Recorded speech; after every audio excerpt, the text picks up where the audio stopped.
अस्सलाम वालेकुम रहमतुल्लाह व बरकातहू। एक्चुअली आज डैड इन लॉकडाउन में अपने वालिद साहब की सिग्नेचर जो एक डिश थी जो बनाते थे अक्सर, स्पेशली बकरीद के ऊपर, वो बकरीद के ऊपर एक स्पेशल चीज बनाते थे सिग्नेचर। मैं आपको गारंटी के साथ कहता हूं उनकी सिग्नेचर डिश थी वो, और वो इतने खूबसूरत और इतने आसान तरीके से बनाते थे, वो इतनी डिलीशियस बनती है ये कि आप इंशाल्लाह ताला इसको एंजॉय करेंगे और याद रखेंगे मुझे और मेरे वालिद साहब को भी। अच्छा, ये एक्चुअली जो बनाते थे वो बकरीद पे जो कुर्बानी होती थी उसका लेग पीस जो होता था, जिसे आप रान कहते हैं, वो उसकी वो बनाते थे। ठीक है, घर में हमारे कुर्बानी जब हुई तो उसका जो लेग पीस लेकर वो उसका वो एक्चुअल वो कहते थे हंटर बीफ, हम लोग हंटर बीफ कहते थे उसको, कि हंटर बीफ बना रहे हैं।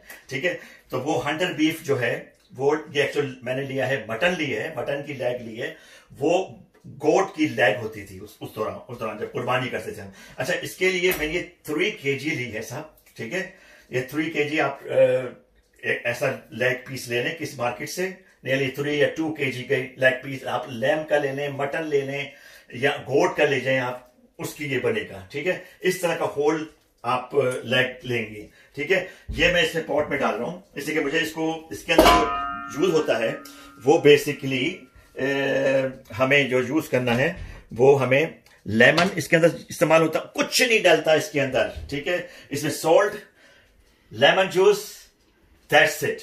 मेरे वालिद साहब जो यूज करते थे वो एक्चुअल उसके अंदर थोड़ा सा कलमी शोरा इस्तेमाल करते थे। मैं आज गया था, मुझे कलमी शोरा यहां नहीं मिल सका लंदन के अंदर इत्तेफाक से, तो मैंने फिर जो है ना सॉल्ट यूज करूंगा और लेमन यूज करूंगा। तो इसमें यह है कि बेसिकली इसको पहले हमें इसको गोतना है, मतलब हमारे पास तो बहुत पहले जो हम बात कर रहे हैं पुरानी बात, उसमें हमारा सुआ होता था, सुए से हमारे वालिद साहब इसको ऐसे ऐसे गोतते थे। ठीक है, इसको हम ऐसे ऐसे गोतना है इसको, राइट। इसके अंदर हम थोड़ा सा सॉल्ट यूज करते हैं पहले। इसमें सॉल्ट आप तकरीबन अपने हिसाब से डालेंगे। ठीक है, मैं इसके अंदर 1 टीस्पून पहले डाल रहा हूं। ठीक है, ये स्पून डालूंगा पहला 1। ठीक है, और इसमें थोड़ा सा मैंने उसे लेमन जूस इस तरीके से निकाल लिया है, तकरीबन 6 लेमन लेकर इसको स्क्यूज करके इसमें से निकाल लिया है। ठीक है, और इसका जूस ये रेडी है। मैं अब ये ले रहा हूं, मेरे वालिद साहब के पास जिस तरह से वो निचोड़ते थे लेमन। ठीक है, तो ये हम लेमन इसके अंदर डालेंगे। ये जरा दिखा दें इनको, ये लेमन डलेगा इसमें, तकरीबन 6 या 8 लेमन आप ले लें। मैंने 6 लेमन अच्छे खासे लिया, इसका जूस निकाला है। ठीक है, और इसको इसी तरीके से आप पहले फ्रंट के ऊपर नमक डालेंगे 1 स्पून, इसको अच्छी तरीके से इसके अंदर करेंगे आप, ये डालेंगी और फिर इसको कैसे इस तरह से आप घोटेंगे। ठीक है, राइट। बहुत आसानी से बनता है, लेकिन ये टाइम कंज्यूम है, स्लो हीट में पकता है। ठीक है, और ये बड़ा खूबसूरत लगेगा जब आप ये बनेगा, बहुत खूबसूरत और बहुत टेस्टी। ये थोड़ा सा लेमन मैं और डालूंगा इसके अंदर। ठीक है, और ये एक टेबल स्पून और इसका, सॉरी टी स्पून, पहले 1 डाला था, फिर 1 और डालूंगा इसका। ठीक है, ये हमने डाला और इसको फिर अच्छी तरीके से हमें इस तरह से करना है।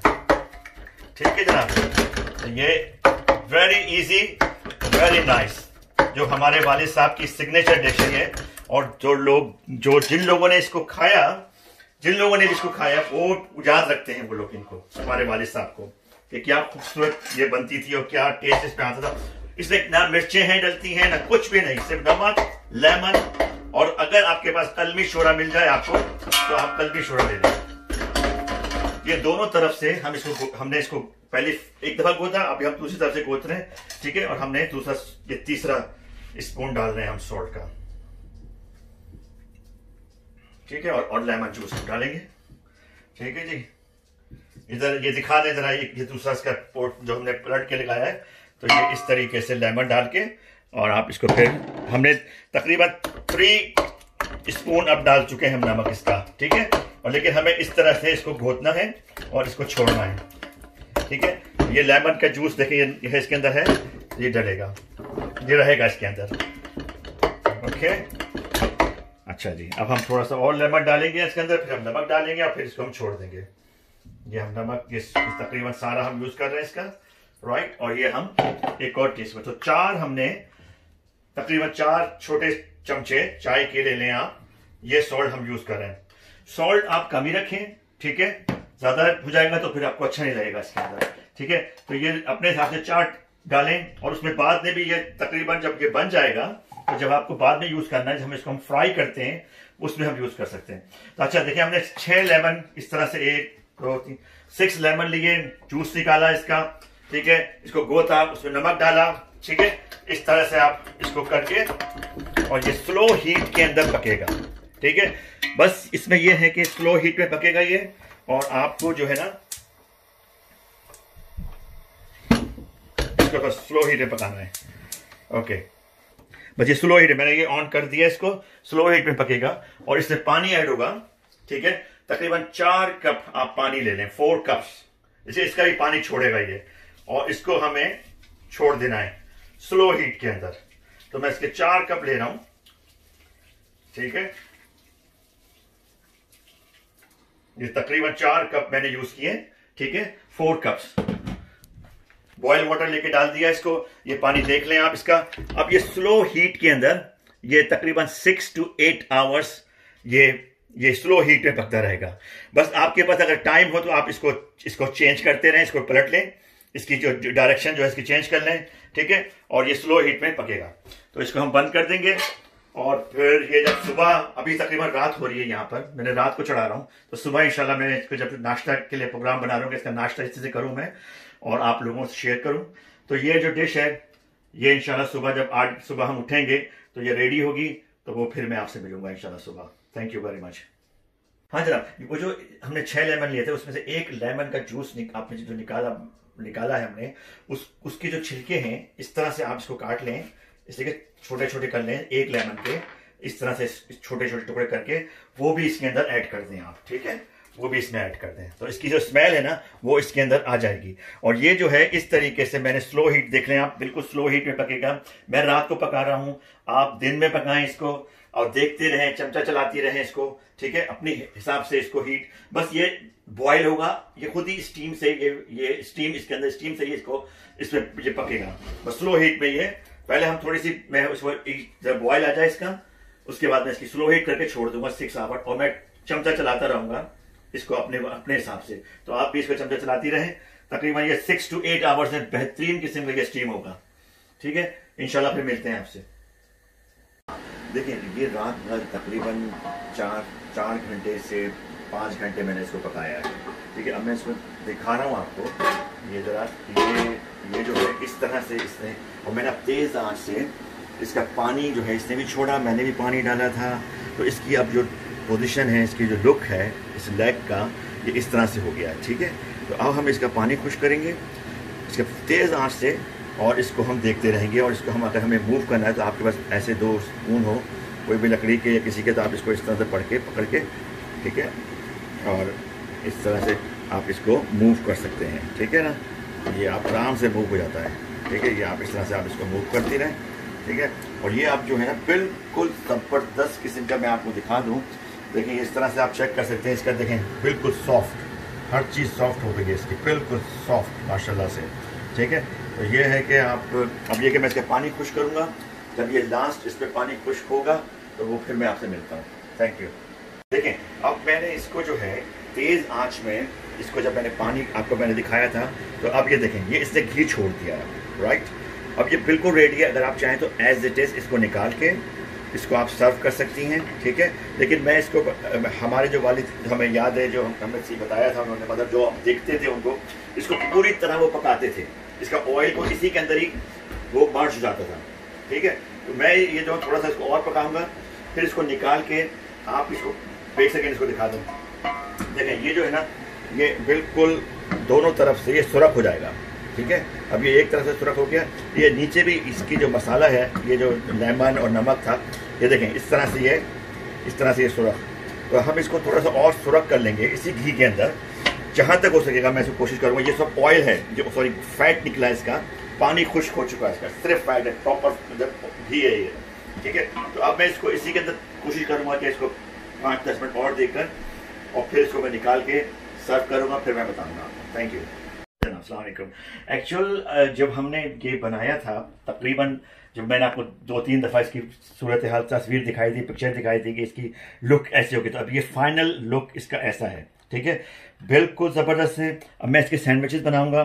ठीक है, आप इसको एज इट इज प्रेजेंट कर सकती हैं। अगर कोई गेस्ट आए आपको एज इट इज आप लोग खिलाएं उनको बगैर फ्राई किए हुए, लेकिन हमारे वालिद साहब हमें फ्राई करके सैंडविच में बना के देते थे। ठीक है, और इसकी जो बेसिकली आपको कोई 1970s या 68 में कुछ लोगों को याद होगा कि ये जो है देखें इस तरीके से, देखें जरा कितना खूबसूरत मीट, देखें जरा कितना खूबसूरत मीट है ये। तो ये हम लोग फ्राई करके हम लोग इसका सैंडविच बनाते थे। ठीक है, ये इस तरीके से इसका फ्राई होगा ये। ठीक है, और ये हनफिया का नाम किसी ने हनफी शायद मॉडल कोई जगह थी सोसाइटी के अंदर, एक जगह थी गुरु मंदिर, वहां पर इनकी दुकान थी हनफिया। तो वहां से हंटर बीफ आया करता था। तो वो जमाना जो 70s का बता रहा हूँ, उस वक्त वहां से हमारे वालिद साहब हंटर बीफ लेके आते थे। अच्छा, इसको फ्राई करने में आपको सिर्फ ये कि आप फ्राई करें या आप इसको एज इट इज सर्व कर सकते हैं। देखें ऐसे ही लोग खा सकते हैं बगैर इसके, लेकिन मुझे सैंडविचेस बनाने थे तो मैं इसको फ्राई कर रहा हूँ। इसकी स्मेल इतनी जबरदस्त आ रही है, इतनी खूबसूरत। ठीक है साहब, तो इसमें कुछ नहीं डलता फ्राई के अंदर। मैं आपको जरा बता देता हूँ क्या क्या चीजें ऐड करेंगे इसमें। आप देखें जरा मीट का कलर, देखें मीट कितना खूबसूरत हुआ है, ये इसका कलर जरा देखें जरा साहब। तो इसको आप ज्यादा टुकड़े ना करें, बस इसको प्रेशर एशर होने दें। इस तरीके से ये को फ्राई होगा ये। ठीक है, अच्छा, तो ये जब वो जो दौर था 70s का, जब हमारे वाले साहब हमें खिलाया करते थे, तो उस वक्त मतलब आप कोई फ्रेश हमें ब्रेड आती थी, कहीं से लेके आते थे। वो वापसी में सोसाइटी से कहीं जा रहे होते थे, वापसी में गुरु मंदिर से एक स्पेशल बेकरी थी, वहां से वो ब्लू रिबन की साहब, ब्लू रिबन का जमाना था, वहां से वो ब्रेड आती थी साहब। और वो चीज के बहुत शौकीन थे। तो उन जो हमारे चचा मियाँ कुवैत में शायद उस वक्त चले गए थे, जी हाँ कुवैत में चले थे वो, कुवैत में, तो वहां से साहब चीज आया करता था। और जब भी उनके कोई भतीजे या माशाल्लाह से भांजे जब बाहर जाते थे तो उनके लिए स्पेशली चीज आया करता था। तो वो दौर था क्राफ्ट, कोई एक क्राफ्ट कंपनी थी, अभी भी है क्राफ्ट, उसका चीज आया था। तो मैं गया था कोशिश करने के लिए, मुझे नहीं मिला, तो मैं खैर ये वही की ऑस्ट्रेलियन प्रोसेस चीज लेके आया हूँ, जो हम लोग बचपन में शौक से इस सैंडविच में डाल के खाते थे। खैर, तो ये मैं देखिए फ्राई कर रहा हूँ। इसके अंदर मैं काली मिर्चें और ऐड करूंगा। सिर्फ इसके अंदर आप फ्राई करने में काली मिर्च डालें और कुटी हुई मिर्च, दैट्स इट। ठीक है जी, ये काली मिर्च डालें और कुटी हुई मिर्च। ठीक है साहब, ये कुटी हुई मिर्च। इसको अब ये कि मैं इसको फ्राई करूंगा और फ्राई करने के बाद मैं इसका सैंडविच बनाऊंगा। ज़्यादा इसको फ्राई करने के बाद ये क्रिस्पी बना था। और ये बकरीद के अंदर जो यूज होता था बकरीद के मीट में, तो ये मतलब बना के रख देते थे, महीनों चलता है ये, महीनों चलता है ये कब खराब नहीं होता। जब आपका दिल चाहे आप इसको फ्राई करें, खाएं, ऐसे ही खाएं इसको। तो ये देखें जरा इसका कलर, मैं इसको यहाँ टेस्ट करूं। तो वो जो दौर के अंदर था, कितना सिंपल और इतने जबरदस्त तरीके से वो बनाते थे, बड़े शौक से, और लोग दूर दूर से खाने आते थे हमारे वालिद साहब का हंटर बीफ, मतलब बकरीद का। और याद करते हैं अभी तक कि वो क्या मिर्जा साहब, हामिद मिर्जा साहब, मुन्ने चचा और मामू जान हंटर बीफ बनाइएगा, तो वो बेचारे बनाते थे। तो हमारा जो दौर गुजरा है वो बड़ा अच्छा खाना हमारे घर के अंदर हर टाइप का माशाल्लाह से खिलाया उन्होंने हमें। तो वो जो मतलब वालिदा भी बड़ी अच्छी शौकीन थी, वालिद साहब भी, लेकिन ज्यादातर वालिद साहब का मैं इसलिए जिक्र करता हूँ कि उनका वालिद साहब का जो टाइम मेरे साथ गुजरा है वो 19 जो मुझे याद है 1971 से लेकर 1979 तक। जैसे कि 79 में उनकी डेथ हो गई थी, तो वो फिर हमें उसके बाद तो यकीनी बात है डेथ के बाद, लेकिन उससे पहले जो वक्त था मेरा 71 से लेकर 79 तक 8 साल जो मुझे थोड़ा बहुत याद है उनका, उनके साथ रहा हूं मैं। और वो जो अपने ज्यादातर वो अपना माशाल्लाह से काम से आकर सारी कुकिंग खुद करते थे, सारी चीजें वो खुद करते थे। और फिर 79 के बाद वालदा माशाल्लाह से वालदा ने संभाल लिया। वालदा करती थी उस वक्त भी, लेकिन वही बात है कि वालिद के इंतकाल के बाद फिर वालदा हमें हमारी सारी जो फीडिंग, सारा खाना पीना हमारी वालदा ने किया हमारे साथ। तो अल्हम्दुलिल्लाह। तो ये अब ये है कि ये देखें ये तकरीबन इसका ये भी देखें, इसका कलर तकरीबन गोल्डन सा हो जाए। ये भी जब ये फ्राई गोल्डन सा हो जाए तो आप इसको निकाल लें, ठीक है। और इसका फिर मैं सैंडविच आपको बना के दिखाता हूँ, ठीक। हाँ जनाब, तो मैं अब आपको एक थोड़ा सा अपनी पूरी पुरानी यादें ताज़ा कर रहा हूँ आपके साथ कि मेरे वाले साहब वाइट ब्रेड हुआ करती है, फ्रेश ब्रेड। हमारे यहाँ ब्राउन हम लोग यूज़ करते हैं, तो मैं ब्राउन यूज़ कर रहा हूँ, बटर लगाकर, ठीक है साहब। और इसका थोड़ा सा टच, ये सैंडविच बनाते थे, ये सैंडविच हमें बना के खिलाया करते थे वो, ठीक है। और तो वो मैं अपनी यादें ताज़ा कर रहा हूँ इसके साथ। और फिर मैं आपको दूसरी चीज़ें भी बना के दिखा दूंगा कि कैसे आप इसको प्रेजेंट कर सकते हैं, ठीक है। इस तरह से आप सैंडविच बनाएं इसका।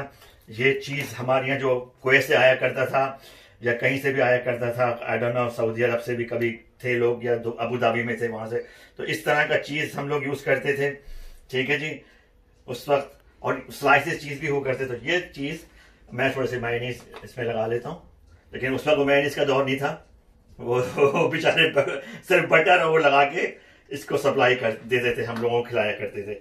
और ये इस तरह से हमें माशाल्लाह से, ये मैं एक बना लेता हूँ, एक जल्दी से आपको इसका भी बना के दिखा देता हूँ कि ये हम इस तरह सप्लाई बनाएंगे। इस तरह से आप बंस के अंदर जाएं। मुझे याद है 2 साल पहले मैं गया था पाकिस्तान, तो मैं हनफी जो जो शॉप है जो ये बनाती थी हंटर बीफ, बहुत हमारे वाले सब लेके आते थे। आप यकीन नहीं आएगा, ये इस साइज का था, इस साइज का मैंने लिया बर्गर उनके यहाँ से, और उसकी प्राइस में सुन के पागल हो गया। तो उसने मुझे तकरीबन 500 समथिंग का एक बर्गर दिया, थोड़ा सा ये हंटर बीफ डाल के, 500 रुपीज का। 2 साल पहले की बात बता रहा हूं, मैं परेशान हूं, मैंने कहा इतना महंगा। तो ये इस तरीके से का बर्गर 500 रुपीज का हंटर बीफ का मैंने यूज किया वहां पर, ठीक है। तो ये हमने बना लिया है। तो हम ये करेंगे, मैं जरा थोड़ा सा इसको टेस्ट करके आपको बताऊं कैसा लग रहा है। जबरदस्त किस्म का, आप भी इसको बनाइएगा, एंजॉय कीजिएगा। मैं ये टेस्ट कर रहा हूँ, इसलिए रोजा नहीं है, बहुत खुश हूं कि रोजा नहीं है। तो ये मेरा नाश्ता हो रहा है अभी, अल्हम्दुलिल्लाह, ब्यूटीफुल, अल्हम्दुलिल्लाह, वेरी नाइस। तो आप जरूर इसको ट्राई कीजिएगा, बनाइएगा और मुझे फीडबैक दीजिएगा। वेरी नाइस, बहुत आसानी से बनता है। अपना ख्याल रखिएगा, इंशाल्लाह बात होती है। जनाब, ये जो मैंने हंटर बीफ बनाया आज, ठीक है, इसको मैं डेडिकेट कर रहा हूं अपने कुवैत वाले चचा मियाँ महमूद मिर्जा साहब को। अल्लाह ताला उनकी बख्शिश फरमाए, उनकी मफरत फरमाए, उनको ऊंचा दर्जात दे मेरे चचा मियाँ को। तो ये मैं हंटर बीफ उनको डायरेक्ट कर रहा हूँ। Okay, thank you very much.